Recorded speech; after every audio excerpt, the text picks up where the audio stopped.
Okay, what's up? The fish tank guy here, and we are now on to, I don't know what part of the series this is, but we're still working with our 10-gallon Nano Reef tank here. And I believe in this video I talked about showing you a little bit more about the filter and the heating and the lighting. Now I'm actually going to do the lighting in the next clip, so this one will just be about the filtration that I'm going to use and the heater itself. So we'll start with the easiest thing first. I'm going to be using, again, because I don't want to spend a lot of money, this is a top fin 50-watt heater that I just had extra. It was in this tank before, so it wasn't extra. It was just in here, and now I'm going to use it again. So this 50-watt heater is rated for up to 20 gallons, which, in my opinion, it's good to get a heater that actually is rated for a tank larger than your tank. You don't want one that's rated like a lot larger, like one that will handle up to 100 gallons, because that means it can overheat the water very quickly. But if you live in a city where the climate can be colder in certain parts of the year, like in Erie, there are many times when it's like 5 degrees outside.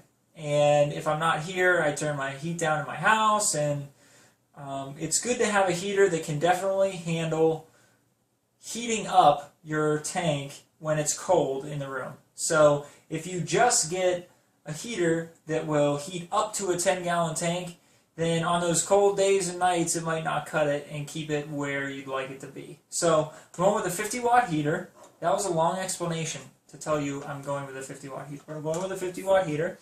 I'm actually going to place it very similar to where I had it before. I don't have the clips in yet, but it's going to go right here, roughly.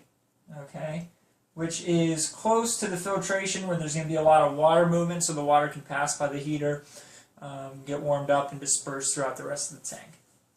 Now, the next and very important part that I'd like to talk to you about is the filter that I'll have hooked up to this tank. It is the same filter I had on the 5-gallon tank. It is an Aqua Clear 20. Now, it's nothing crazy. It's not like a very, high quality filter or anything like that. But the thing that I like about it is, A, it has a flow adjuster. So for any reason you need to adjust your flow, you can do that very easily right here. And B, it also has some space for you to put some media. So for this particular tank, I'm going to be using 3 types of media. I'm all over the place today. Holy cow. Here I'm going to be using a sponge, just as that's going to be like my mechanical filtration. It'll grab bigger bits of things that get sucked into the filter. Here, I don't know what they call them. They call them biospheres or bio rocks or something. It's a type of rock that will eventually serve as your biofilter. Good bacteria will grow on that, and yeah, it'll serve as your biofilter basically. And then the third thing that I'm going to add, but I'm not going to add it now, is Purigen. Now the reason I'm not adding the Purigen now at the beginning of setting up the tank is because Purigen is meant to remove ammonias, nitrites, and nitrates from your tank. However, obviously, if you have worked with fish tanks before, you don't want to remove those things when you're cycling a tank.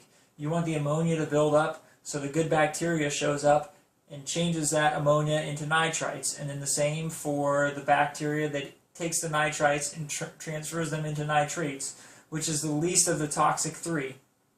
Or least toxic of the 3. Yeah. So that's why I'm choosing to use this Aqua Clear. It's kind of versatile. It's got this little balancer thing so you can make sure it's flat on the back of your tank. The flow control, the compartments for extra media, and it's just a nice looking filter, and it didn't cost too much either. So that's actually going to go here. That will go right about here, okay, and I'll adjust it, and I think it might go over a little bit. It depends on where the slot is in the hood. So there you have it. Doesn't look like much yet, but we now have our filtration. We now have our heater, 50-watt heater, and up next is going to be the hood with lights, and then we'll talk about starting the cycling process. So once again, I'm the fish tank guy. If you haven't yet subscribed, please do so. Thanks for checking out my videos, and I will see you on the next 10-gallon Nano Reef video that I make, which will be about the lighting. So see you there.